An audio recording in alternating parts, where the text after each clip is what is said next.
There's a hidden story in the ending sequences of Kaguya-sama Love is War that runs a lot deeper than you might first think. What's in that bottle Kaguya gives Miyuki? Who's trying to kidnap her? And why does all this turn into Starship Troopers? It's an ugly planet! A bug planet! What's going on and why should you care? Stay tuned to find out. Kawaii-Fi!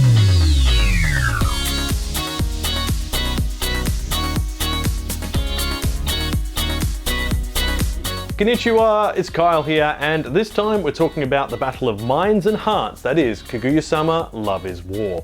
Season 3 has just come to an end, and despite the way it might have ended, the story's not finished just yet. Season 3's finale is only chapter 137 of the manga, and we're looking at it wrapping up around chapter 280, based on its ending being planned for this October. That's right, we're not even halfway through this story. And for those wondering, yes, it does stay good. In fact, a new anime project has already been announced by the franchise, so make sure you're following us so we can let you know those details when they come to hand. Now, regular viewers of the channel or listeners of our podcast will be aware I'm a massive fan of this series. Kaguya-sama Love is War is wonderful in my opinion, and any opportunity to talk about it, I'm gonna take it. But back to the topic at hand, what is this hidden story hidden in the outro sequences of Kaguya-sama Love is War? Well, to make sense of it all, we've actually got to go back almost 1,000 years in Japanese history and have a look at one of its most classic tales.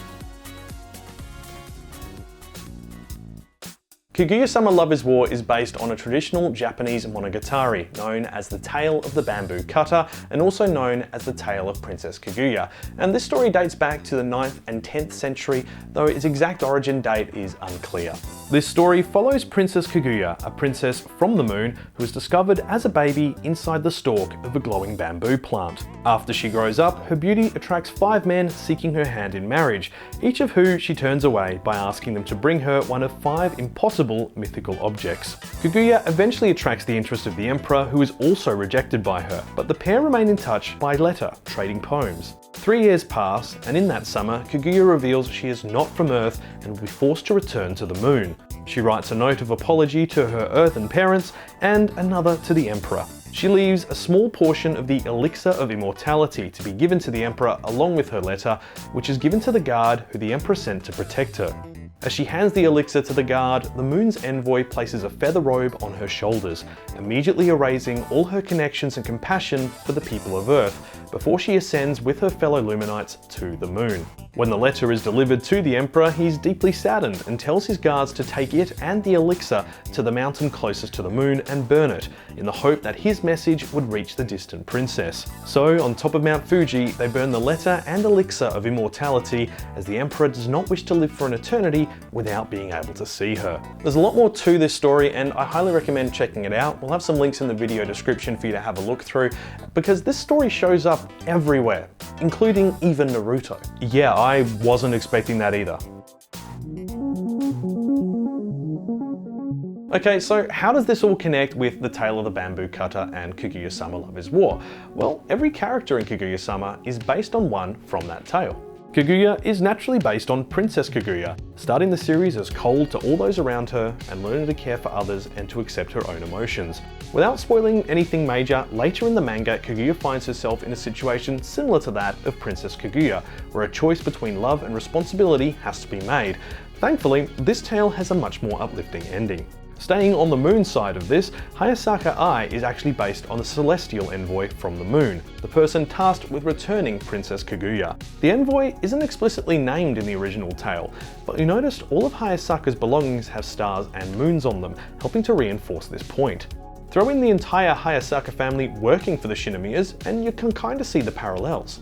On the other side of the equation, Miyuki is based on Otomo no Miyuki, the 4th suitor from the Tale of the Bamboo Cutter, who was tasked with finding a jewel from a dragon's neck. That definitely sounds familiar. Wasn't there a scene where a dragon's gem was stolen this season? In fact, a character who first appears alongside the jewel, Momo Ryuju, has her name derived from that artifact and plays an important role in a series of flashbacks to Miyuki's first year at Shuchin Academy. In the original Tale of the Bamboo Cutter, Miyuki's character decided not to bring the jewel to Princess Kaguya due to a massive storm. Basically, he chickened out. Obviously, the story we get in Kaguya-sama Love is War is a little bit different, because none of the original 5 suitors actually made Kaguya fall for them. In our tale, not only did Miyuki obtain the jewel, metaphorically as useful knowledge about Kaguya, and physically by collecting the heart balloons for the Dragon's Gem in the Season 3's finale, but he technically convinced the dragon to help him. Momo's surname has the kanji for dragon in it, Ryu, and she helped collect all the balloons in the final 2 episodes. For the rest of the main cast, many of the characters are based on the suitors who tried to woo Kaguya in the story. Miko Ino is based off Ishitakuri no Miko, the first suitor from the Tale of the Bamboo Cutter who was tasked with collecting the stone begging bowl of the Buddha. Miko's friend Kobachi gets her name from the same stone begging bowl, showing the importance of their connection to one another. Ishigami is based on Asonokami no Maro, the 5th suitor from the Tale of the Bamboo Cutter. His counterpart attempted to obtain a cowrie shell from a swallow's nest on a cliff, falling to his death in the process, and definitely kind of feels fitting for his story. And for those wondering, yes, Tsubame's name is derived from said swallow's cowrie. Take from that what you will. Fun manga fact though, there are 4 girls at Shuchin Academy known as the Impossible Girls, and each bears a name referencing one of those mythical treasures in the Tale of the Bamboo Cutter. Missing from the main story at this stage is a girl called Shiranu Kuromo, whose name is derived from the mythical treasure, the Robe of the Fire Rat. So we've accounted for 4 of these 5 treasures. Where's the last one? Well, that would be the jeweled branch of Penglai, which Kaguya-hime's second suitor, Kuromochi no Miko, was tasked with finding, and it's who Chika's character is based on. In the tale, Kuromochi attempted to present Princess Kaguya with a forgery made by a craftsman, only to have said craftsman show up and ruin her schemes. It mirrors Chika's habits of cheating and getting caught, which is likely why there's no character named after the treasure so far and why she's had no romantic storyline. Another fun fact, however, Chika's whole family is named after plants, a constant reminder that mocks her lying nature. Right, we've set the scene and we know the players, so what's going on in these outro sequences?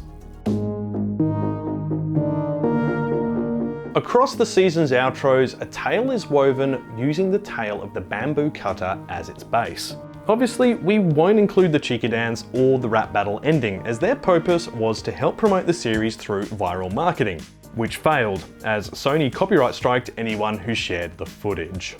And as Sony will copyright strike this if we're not careful, we're going to not use the music and we're going to use static shots from each of the outro sequences. This way we can better show you exactly what we're talking about with a still frame, and it means we're not going to get ourselves in trouble. So let's get started with Season 1's ending.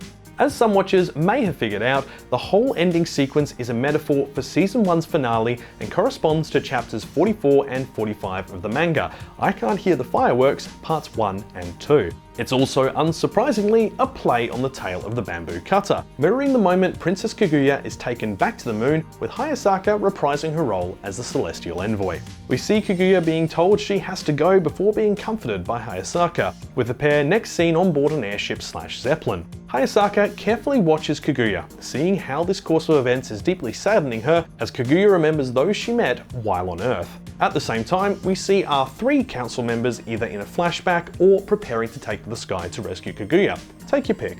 But as we know from the series, this envoy is not very happy with the role they've been made to play, and seeing the state Kaguya is in, Hayasaka decides to help her escape.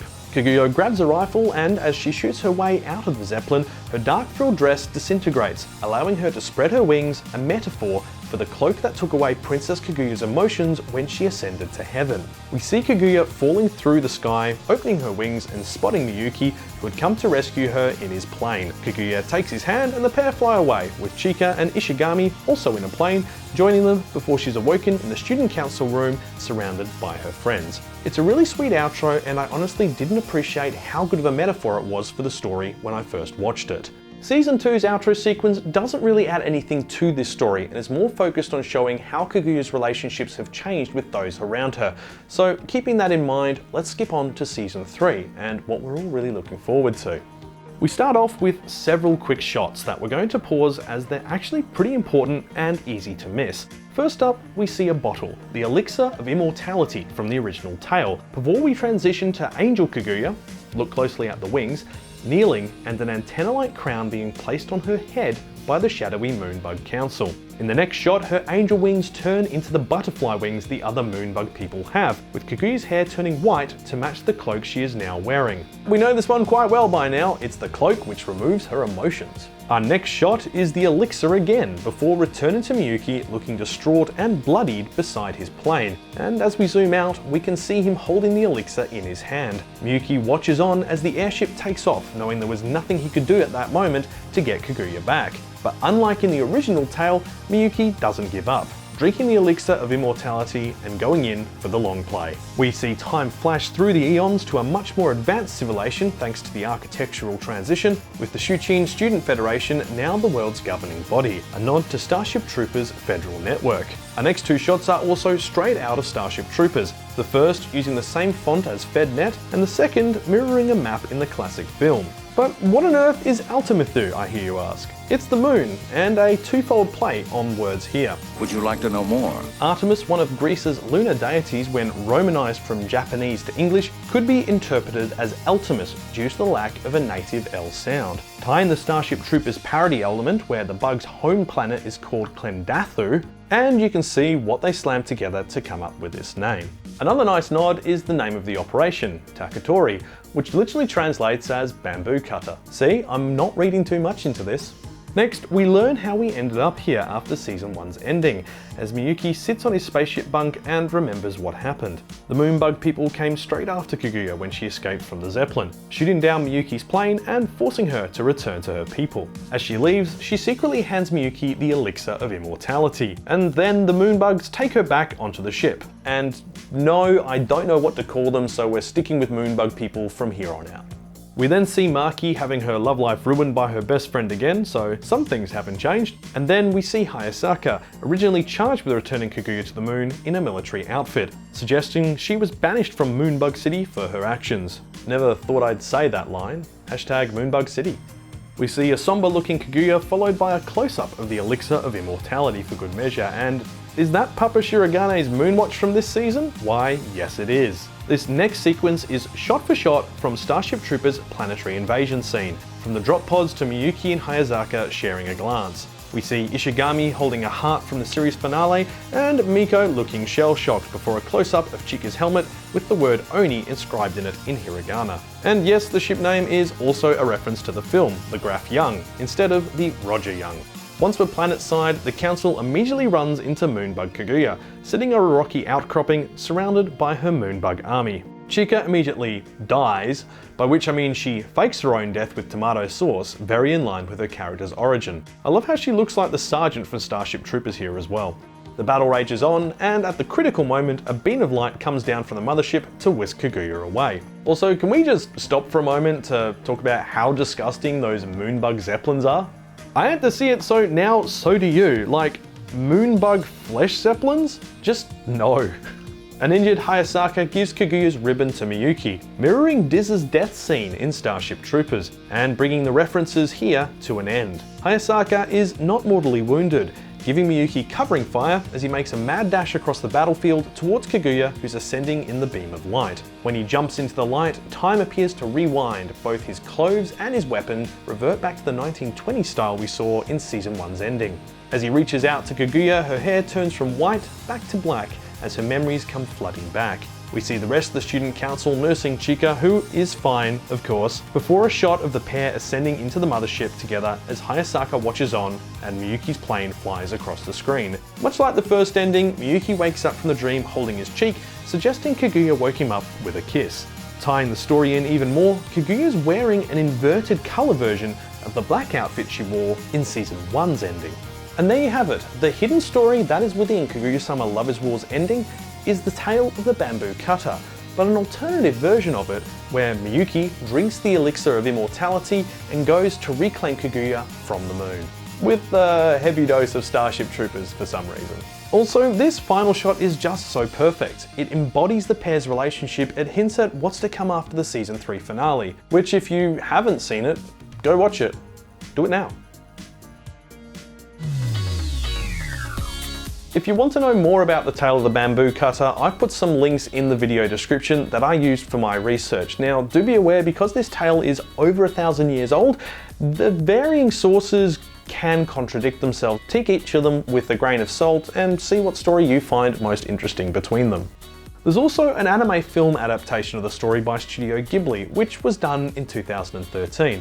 It's called The Tale of Princess Kaguya, and while it doesn't follow the tale exactly, it embraces the story's origin while trying to modernize it slightly. You can watch it on Netflix, Amazon, HBO Max, or Bilibili, depending where you are in the world. As for the tale of Kaguya-sama Love is War, we're not done quite yet. There's at least 2 seasons worth of story left, and a new anime project has already been announced as part of Season 3's finale. So make sure you follow us over on social media, where we'll share those details when they come out, along with any other breaking anime news. A big thank you to our Patreons for supporting the channel. If you'd like to support us and get access to some extra content, including video outtakes and podcast extras, you can find the details in the links below. Same goes for our anime podcast, which is now in its 4th year, so come join us in your app of choice. With that, I'm Kyle, thank you so much for watching, and until next time, watch some anime.